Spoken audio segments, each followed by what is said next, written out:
Alright guys, so today we are actually going to try to repair the PTO end on my John Deere haybine.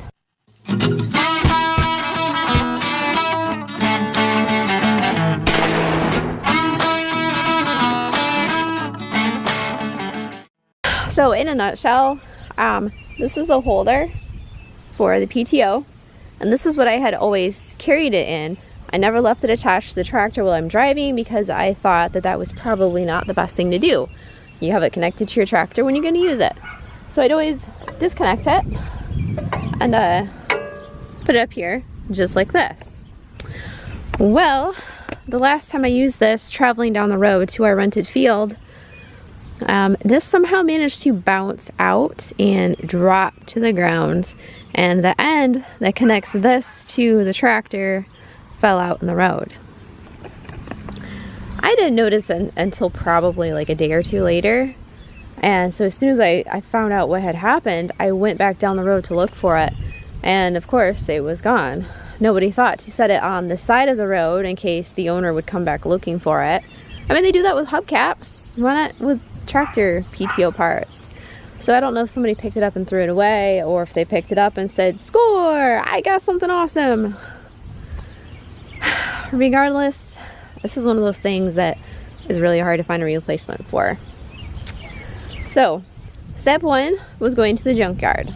Step two was going to Tractor Supply and looking at their PTO arms. Now, they didn't have anything that would fit into here. This is pretty much like a square opening. I think it's 1.21 inches. I used a multimeter to measure the inside of that hole. So pretty much what I came up with is I'm gonna have to have a whole new PTO arm, and it connects right down here. Yep. Not that you can really see it with this guard. There it is. Alright, so it's just a basic U-joint. You can see how the whole thing connects, and this is what I was looking for right here, because this is the bolt hole. That's a big one. See how oh my gosh. Okay. That totally freaked me out because I ran my hand over it and wasn't thinking about what it was, and then it moves, and okay, frogs don't scare me. They really don't. This guy is cute as a button. I think he's a tree frog. But yeah, that just really kind of freaked me out. But anyway, so this is the one that I bought. Oh, this does, okay. So this end is the end that connects to the tractor. See, it's got your PTO connector right there, and it's got a pin to lock into place. This was $269, so this was one of the more expensive ones. Ugh. And then, okay, so this does have a double U-joint. That's what I was concerned about, and I believe that's the same size hole. So in theory, I could just put this whole thing on there and be done. Alright, so Eric came by and pointed out that the pin is actually in the wrong spot for them to match up. Because this is a compression U-joint where it actually tightens right here with the bolts. Where this one right here, it just has a sleeve bolt. It's just meant to attach it, not compress it. But yeah. So the next step that we're going to look at doing, or I'm going to look at doing, is taking this off and seeing if that U-joint will match into this one. But this had a number on it, 421, right there. So I want to see if this one has a number on it too. And they've got some mineral spirits here on a rag. Well, I would assume they would all have a number on them just to make sure you know what you're lining up, but I could be wrong. I don't see anything so far. Well, that's a crappy deal. Huh. There's no number on this that I can see unless it's gonna be somewhere else. So option number two is Eric said that he didn't think Tractor Supply sold any attachments that would be big enough for our machinery because they specialize in smaller tractors. So alternative two would be going to John Deere and probably getting the exact part for a lot more money. But part of me wonders if maybe if I could take this U-joint off. I mean, couldn't I take this U-joint off in theory?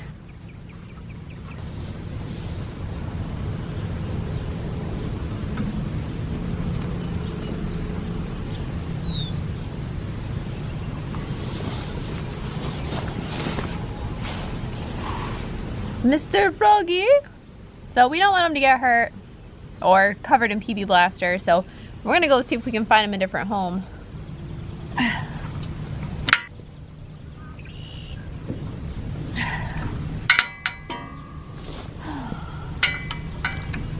I think I'm going to use a little bit of a trick this one you guys taught me, which was to get more leverage on it. So this is a really short shaft. We're going to go for a longer shaft because bigger is better, right? So let me see what I can find in my tool collection. Okay, so I couldn't find anything for a bigger one. So I did find a bar and it fits perfect on here. So we'll try this.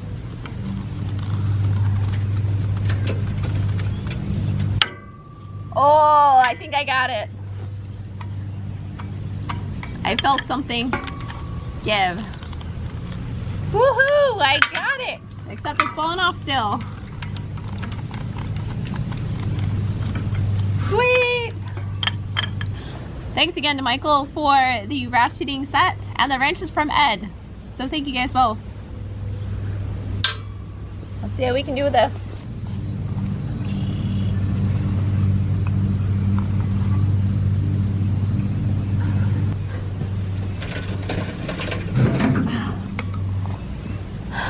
Wrench works great to turn this.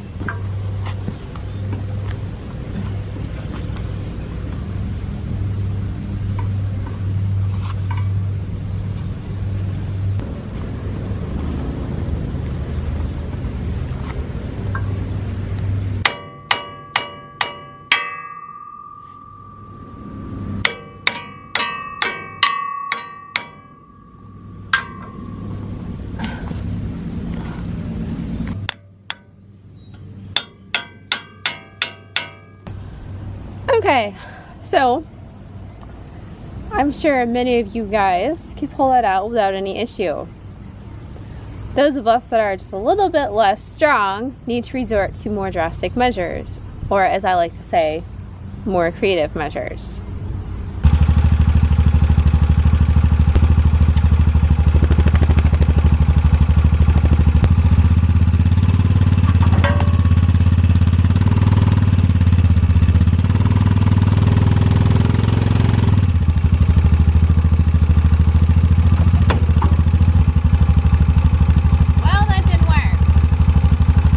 So it was at this point that Eric finally got home and came out to see if he could get it out. But even he realized he couldn't get it out by himself.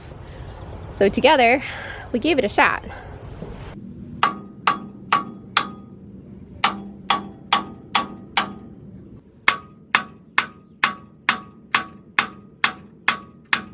Into it.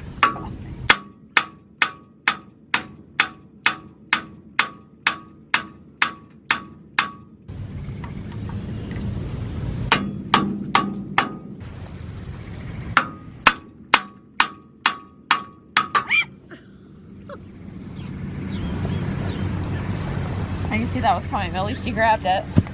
Got her. Alright, so we're at Family Farm.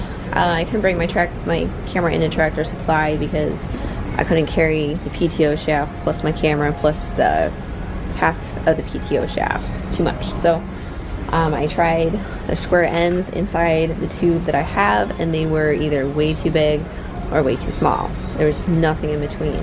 I can't find a yoke attachment like this that has a hole in the side. So the inside right here on this one is actually it's a hexagon, and there's nothing that will match that. So next on the list, I guess, is going down to John Deere. Alright, so we're hoping the John Deere dealer will have something that will work. Fine. So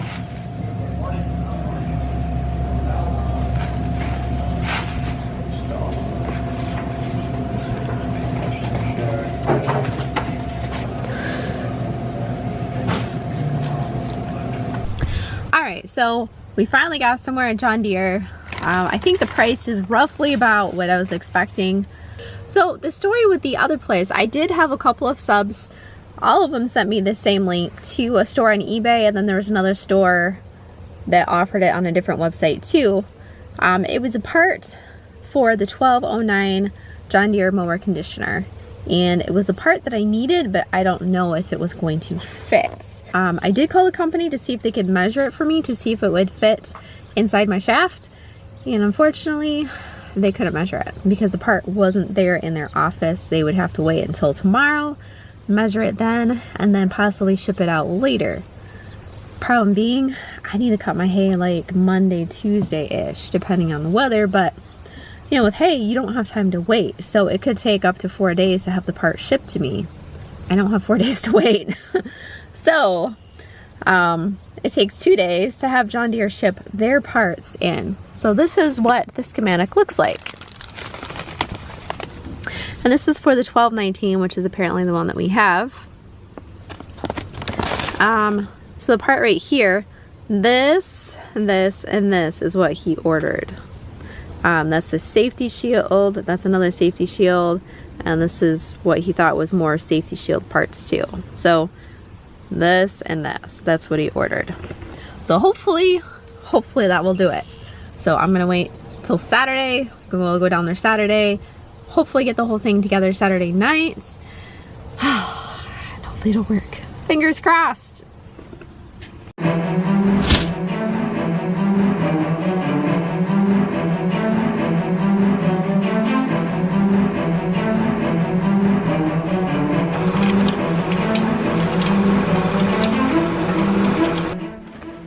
So at this point, Eric pretty much threw in the towel, and the U-joint that they gave us, well, the shaft, this is slightly off from this U-joint here.